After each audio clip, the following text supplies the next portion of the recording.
अस्सलाम वालेकुम, welcome back to my channel. जैसे कि हमने लास्ट एपिसोड में देखा कि शेर नर्स पे अटैक करता है, आज हम रिव्यू करेंगे एपिसोड 13 का। यहाँ पे दिखाया जाता है शेर जो है वो बहुत अग्रेसिव हो चुका है और वो जिस पे नर्स पे अटैक करता है उसी को घसीट के बाहर लेके जाता है और जहाँ पे वो सारे पागल होते हैं उनको मजा आ रहा होता है ये सब कुछ देख के। फिर डॉक्टर्स सब संभालते हैं शेर को, सबके पकड़ने के बाद भी वो किसी की पकड़ में नहीं आता, किसी के कंट्रोल में नहीं आता और बहुत मारता है नर्स को। उसके बाद यहाँ पे शेर को इंजेक्शन दी जाती है, उसके बाद वो बेहोश हो जाता है। यहाँ पे शेर कैरेक्टर की बात करें तो मुझे नहीं लगता दानिश तैमूर के अलावा कोई इतना अच्छा कर सकता था। यहाँ पे दानिश तैमूर की एक्टिंग जो है वो बहुत ही जबरदस्त, मैं दानिश तैमूर का देख रही हूँ और बहुत ही अच्छा लग रहा है। मुझे लगता है जो शेर का कैरेक्टर है वो कोई और इतना अच्छा ना कर पाता जितना दानिश तैमूर ने किया है। और डॉक्टर फजर जो है वो 1 साल तक बिल्कुल गायब थी, उसके बाद दिखाया जा रहा है उसको अपने घर पे और वो कह रही थी कि 1 साल वो कहीं ट्रेनिंग पे गई हुई थी, इसलिए ना वो ड्रामे में नहीं थी। जिसके बीच में शेर का एक्सीडेंट हुआ, वो पागल हो गया, ये सब उसको शायद अभी तक नहीं मालूम।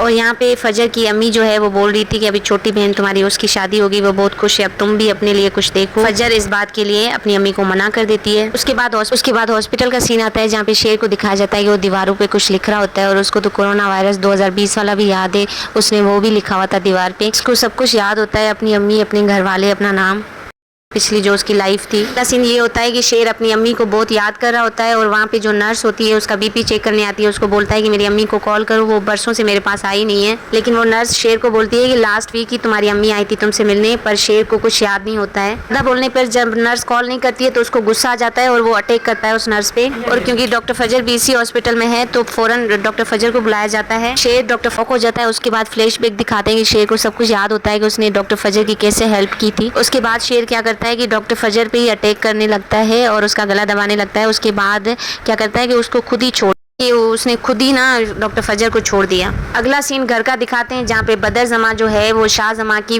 जो फर्स्ट वाइफ है उसको भड़का रहा होता है कि हमें पता है कि सारी प्रॉपर्टी सब कुछ जो है वो सेकंड वाइफ के पास है, तो बदर जमा के पास कुछ भी नहीं है। तो वो क्या कह रहा है कि उसी जो फर्स्ट वाइफ है ना वो वैसे भी उसकी दुश्मन है, तो उसी को मोहरा बना रहा है ताकि वो प्रॉपर्टी और सब कुछ हासिल कर सके। लेकिन इतना सब कुछ करने के बाद भी बदर जमा का ये ख्वाब ही लग रहा है, क्योंकि शेर अगर एक बार आ गया घर पे तो फिर तो इन सब का कुछ नहीं हो सकता। उसके बाद हॉस्पिटल का सीन दिखाया जाता है जहाँ पे डॉक्टर्स जो है वो डॉक्टर फजर को बताते हैं शेर की मेंटल कंडीशन, जहाँ पे फजर को ख्याल आता है कि शेर ने उसकी किस तरह से मदद की थी जब वो भाग गई थी अपने बॉयफ्रेंड के साथ और पकड़ी गई थी। उसके बाद शेर ही था जो उसको घर वापस ले आया। तो दूसरा फ्लैशबैक दिखाते हैं जहाँ पे वो फजर जो है वो शेर को बोलती है कि मैं तुम्हारा एहसान जरूर चुकाऊंगी। हो सकता है कि ऐसा दिखाया जाए कि अब वक्त आ गया है उसका एहसान चुकाने का और शेर की वो हेल्प करेगी। अगला सीन होता है कि डॉक्टर फजर जो है वो अगला सीन दिखाते हैं जहाँ पे फनी कुछ सीन दिखाते हैं डॉक्टर फजर और शेर के, जहाँ पे कॉकरोच देखती है डॉक्टर फजर और उससे वो डर जाती है, जिस पे शेर बोलता है कि यहाँ पे हॉस्पिटल में सब शेर से डरते हैं और तुम एक कॉकरोच से डर गई।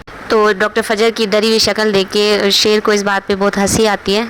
अगला सीन दिखाते हैं कि फाद जो है बदर जमा का छोटा बेटा, वो शेर की छोटी शादी हो चुकी है उसकी बड़ी बहन से, लेकिन उसके बाद भी वो छिछोरापन नहीं छोड़ता अपना और शेर अच्छा ही करता है। उसको जब भी गुस्सा आता है ना इस फाद को मारता है, वो बिल्कुल ही अच्छा करता है क्योंकि यही डिजर्व करता है यहाँ पे। उसके बाद फजर का घर दिखाया जाता है जिसके सीन में मोस्टली स्किप करती हूँ क्योंकि वो बहुत ही बोरिंग घर है और वहाँ पे जो फजर का दादा है वो अपने पोते से बात कर रहा होता है और जब पुप्पो से बात करवाने का बोलता है तो वो कॉल कट कर देता है। ये औरत जो है वो हर वक्त जहर उगलती रहती है ड्रामे में। उसके बाद दिखाया जाता है कि शेर के घर में जो काम करती है मुलाजिम वो ब्लैक मैजिक कर रही है किस पे कि बदर जमा जो है उसके 2 बेटे, एक फाद है दूसरा फैजान जो बड़ा भाई है उस पे कर रही है, क्योंकि वो पहले से शादीशुदा है। शेर की बहन से उसकी शादी हुई हुई है लेकिन नौकरानी को पसंद आ गया इसलिए वो ब्लैक मैजिक करके उसको हासिल करना चाह रही है। उसके बाद दिखाते हैं कि तमीना के पास ऑफिस से कोई आता है चेक साइन करवाने, जिसपे तमीना बीबी जो पूछती है कि चेक साइन क्यों करने, तो वो बताता है कि बदर जमा ने बोला है और क्योंकि ये पढ़ी लिखी है और इंटेलिजेंट भी है तो ये क्या करती है कि ये मना कर देती है कि मैं चेक साइन नहीं करूंगी, क्योंकि बदर जमा जो चाह रहा है ये तमीना बीबी तो वैसा बिल्कुल भी नहीं करेगी।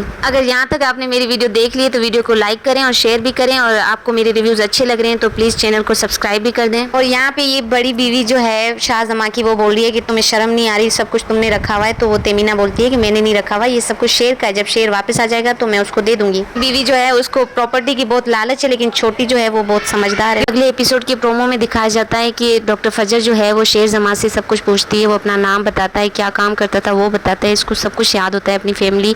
तो डॉक्टर से बात करती है डॉक्टर फजर कि शेर को तो सब कुछ याद है, वैसे तो मेंटल जो होते हैं वो सब कुछ अपनी लाइफ जो है वो भूल जाते हैं। उसके बाद दिखाते हैं कि शेर की अम्मी जो है वो शेर के ससुराल जाती है वहाँ पे बात करने, जहाँ पे वो जो लड़की की अम्मी है वो बोलती है कि आप लोग खुद ही रिश्ते से मना कर दो, क्योंकि हमारी बेटी जो है वो बैठे बैठे बूढ़ी हो रही है शेर का इंतजार करते हुए। वैसे भी इसने बूढ़ा क्या होना है, वो ऑलरेडी इतनी बड़ी है, बूढ़ी लगती है। आज के लिए इतना ही। अगर आपको मेरी वीडियो अच्छी लगी हो तो प्लीज़ इसको लाइक कर दें, चैनल को सब्सक्राइब कर दें। अल्लाह हाफिज़।